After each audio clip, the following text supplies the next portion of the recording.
prosesnya pileg dulu, bukan parlemen threshold. Kalau presiden threshold, yang di presidential threshold itu artinya saya harus membuktikan. Tetapi prinsip pertama di dalam kita bernegara adalah mentaati aturan konstitusi itu. Jadi dasar gugatan kita adalah mengembalikan makna primer dari konstitusi. Di dalam konstitusi kita, syarat untuk mencalonkan presiden tidak boleh ditambahkan dengan alasan apapun. Karena konstitusi kita cuma bilang, bila Anda dilantik jadi presiden, itu karena Anda melampaui suara 50% plus 1. Full stop. Cuman itu intinya. Jadi kalau ada tambahan 20% segala macam, itu adalah akal-akalan konstitusional. Dan itu adalah akal bulus. Dan itu adalah menghina kecerdasan publik. Tuh. Jadi dasarnya itu sebetulnya itu. Kalau soal politik kita bisa berdebat. Tetapi sekali lagi, konstitusi itu adalah pembuluh darah publik, pembuluh darah demokrasi. Nggak boleh digunting prinsip itu. Yang lebih nggak masuk akal misalnya adalah bahwa partai-partai yang sebetulnya belum tentu punya suara di pemilu 2019 sudah menentukan lebih awal di preempt pencalonan presiden.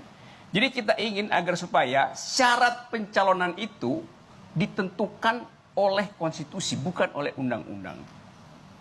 Itu prinsipnya. Nah, kesalahan berpikirnya terjadi adalah bahwa seolah-olah persyaratan presiden itu adalah hak dari partai politik yang memenangkan pemilu di 2014. Itu adalah sebetulnya kadaluwarsa.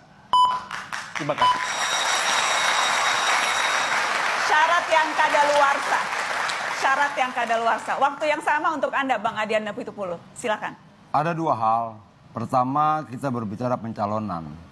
Apa yang disampaikan tadi bukan pencalonan tapi pelantikan.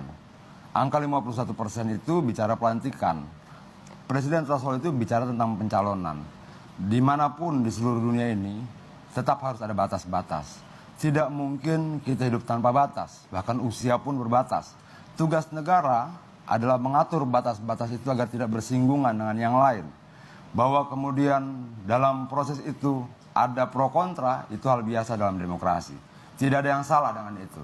Tetapi selalu dalam politik ada kepentingan di balik-balik seluruh langkah yang dilakukan. Kalau menurut saya melihat bahwa yang terbaik saat ini adalah tetap bertahan pada presiden threshold. Bagaimanapun juga pilihan-pilihan tidak bisa kemudian dibiarkan sebebas-bebasnya. 20 tahun yang lalu kita memperjuangkan kebebasan. Tapi sekarang kita harus mengatur kembali kebebasan apa yang kita perjuangkan dulu. Kebebasan yang kita maksudkan bukan kebebasan untuk menebar kebencian, bukan kebebasan untuk menebarkan kebohongan, bukan kebebasan untuk mengadu domba. Artinya bahwa kebebasan tetap berbatas. Tanggung jawab kita terbesar adalah menjaga kebebasan itu untuk tidak melanggar hak orang lain. Tanggung jawab terbesar kita adalah menjaga kebebasan itu agar tetap mampu menjalankan norma-norma. Konstitusi tidak berarti hanya undang-undang dasar saja. Konstitusi dan segala keturunannya juga termasuk undang-undang yang sekarang sedang digugat. Tapi saya percaya bahwa kalau dulu pernah digugat dan kalah, sekarang akan digugat dan kembali kalah. Terima kasih. Batas itu syarat yang wajar dan atau tidak wajar karena apa? Ya, ditetapkan di ujung pemilihan presiden. 50+1 adalah ketetapan tentang fungsi kebebasan. Justru kalau dia dihalangi itu artinya orang tidak paham tentang arti kebebasan. Justru kalau dipasang 20% itu menghambat kebebasan. Jadi jangan karena alasan teknis lalu yang fundamental itu diabaikan. Itu poin saya. Bagaimana Bang Adian? Anda melanggar yang fundamental justru? Yang fundamental apa? Kita kan sedang berbicara pertama jangan lompat dulu. Tentang ambang batas presiden itu bukan 51%. Itu persoalan keterpilihan. Ambang batasnya 20 dan 25%. Itu dibuka dua ruang kemungkinan.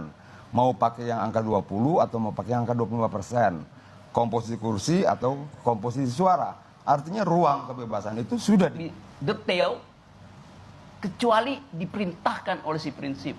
Prinsipnya nggak perintahkan apa-apa.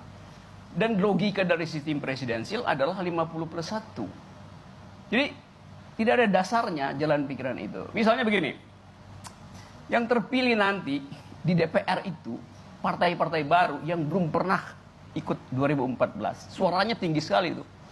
Partainya Adian itu hilang di 2019. Tapi dia yang menentukan presiden itu. Itu kan, itu sama seperti kita mau naik gunung, terus dokter minta, tolong kasih tahu saya ronsen bahwa Anda sehat. Saya bawa ronsen 2014, padahal saya mau naik gunung 2019 itu. Ronsen bilang, Anda gila apa? Mau cari mati. Jadi logika itu, tapi saya nggak usah uraikan logika itu. Prinsip dasarnya adalah perintah undang-undang cuman 50, undang-undang dasar 50+1. Untuk memenangkan. Iya, dia dilantik karena dapat 50+1. Oke. Jadi jangan dihambat di dalam pencalonan. Tidak ada di urusannya. Konstitusi tidak bilang pencalonan harus 20% atau 25% popular vote. Oke. Nggak ada itu di dalam rumus konstitusi. Bang Adian? Ambang batas ini kan bukan hal yang pertama, 2009 dan sebelumnya juga sudah ada. Yang membedakan itu apa? Karena sekarang pemilihan legislatif dan pemilihan presidennya bersamaan. Kenapa kalau memang berangkat dari argumentasi tadi, seharusnya penolakan ini sudah dilakukan sejak lama. Sejak 2 periode pemilihan presiden sebelumnya. 2 periode itu kan tidak ada penolakan seperti sekarang dan argumentasi yang sama. Nah, kenapa sekarang baru muncul? Kenapa kemudian sekarang dipersoalkan? Itu menjadi pertanyaan baru tentunya. Tapi bahwa kenapa dia tetap dibutuhkan ambang batas sekarang yang menggunakan alat ukur lama dengan angka-angka lama karena memang dia berbarengan. Pileg dan Pilpres itu sama-sama. Kalau logikanya Kalau tadi kemarin- menggunakan ronsen untuk menilai sehat ronsen 2014, tiketnya sudah disobek 2014. Sekarang mau pertandingan baru, masa pakai tiket yang susah disobek? Nah, ini persoalan bagaimana pandangan kita tentang tiket. Kalau di Ancol itu ada tiket terusan. Tiket terusan. Kenapa? Sebenarnya ini situasi yang memang tidak biasa. Kita kan sedang transisi ya dari proses pemilu yang pileg dulu baru pilpres dan sekarang bersamaan. Itu loh. Baik, bagaimana kalau logika tadi tiket terusan? Apa Ya, itu? tiket terusan itu biasanya dia dapat dari calo. Dan itu bahayanya, percaloan itu dilegalkan dalam politik. Jadi Kalau gini, sebentar dulu, bentar, Mbak Nana. saya terangkan dulu kekeliruan logika saudara Adian itu. Dia tadi bilang bahwa sekarang sistemnya adalah pemilihan berbarengan itu. Terus dia bilang tadi, dulu 2004, 2009, 2014 sistemnya tidak berbarengan. Lalu dia pertanyakan sendiri, mengapa yang dulu tidak digugat, sekarang digugat? Loh, justru karena sistem sekarang itu berbeda. Jadi Anda bikin predikat tumpang tindih dengan subjek. You baru Bukan sebutkan dong, tadi. artinya begini, yang diperdebatkan kan parlemen threshold-nya. Iya. Bukan prosesnya pileg dulu, Bukan pilpres. parlemen Kalau threshold. kalau Ini, presiden threshold, salah. yang di Kalau presidential threshold. itu yang digugat presiden threshold, Iya. dulu juga sudah ada presiden threshold. Iya. Terus? Dulu juga sudah ada presiden threshold, Oke. itu pertama. Nah, terus Lalu? kedua, tiket terusan itu bukan kerjaan calo, karena dijual resmi di Ancol. Itu yang kedua. Oke. Nah, artinya, Iya. saya khawatir begini ya. Iya. Dulu ada nggak? Ada. Terus? Sebelumnya ada nggak? Ada. Ada berlaku dalam sistem apa sebelumnya? No, ini Tunggu, kan berlaku dalam sistem bukan apa? yang You bleed- dipersoalkan tahapan pileg dan pilpresnya atau presiden thresholdnya. Gini, Kalau Anda presiden thresholdnya dianggap membatasi kebebasan, dulu juga sudah terbatasi kebebasan itu. Bukan itu poinnya. Sebelumnya juga. Anda beli tiket buat masuk Ancol, Anda pakai buat nyogok di Tanjung Priok. Itu. Dalam proses, Jalan dalam pikirannya. situasi sekarang, Ya. jelas karena kita sedang masuk pada Kalau pemilihannya, sistemnya berubah, kenapa tiketnya sama? Tontonannya lain, Anda pakai tiket yang sama. Ya diusir Anda oleh Satpam Ancol pasti. bukan tiket yang sama dong. Bukan tiket yang sama sebenarnya. Kalaupun kemudian menggunakan argumentasi tiket yang sama, tidak tepat. Kenapa? Karena ini bukan tiket, ini alat ukur. Yuk tadi sebut Alat tiket. ukur. Oke, baik. Bukan. Motif transisi. Saya bicara dengan motif konstitusionalitas. Apa yang Soal- dilanggar dari konstitusi? Apanya? Apa yang dilanggar dari konstitusi? Dilanggar karena Anda pakai teori transisi.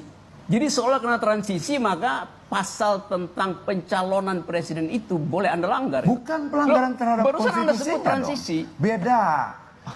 bahwa berikutnya nanti akan ditetapkan bersama-sama kembali ambang batas itu dari 2019 menuju 2024. Oke.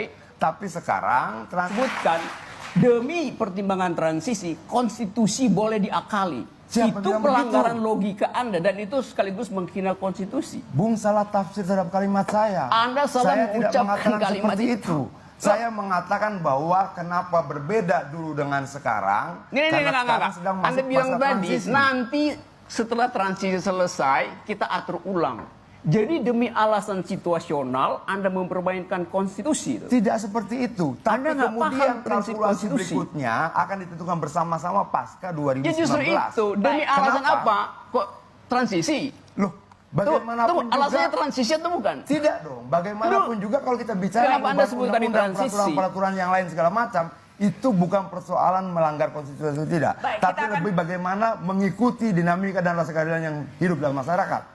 Itu dong. Sesi poinnya. kedua, you susun lagi argumennya supaya nggak kejebak.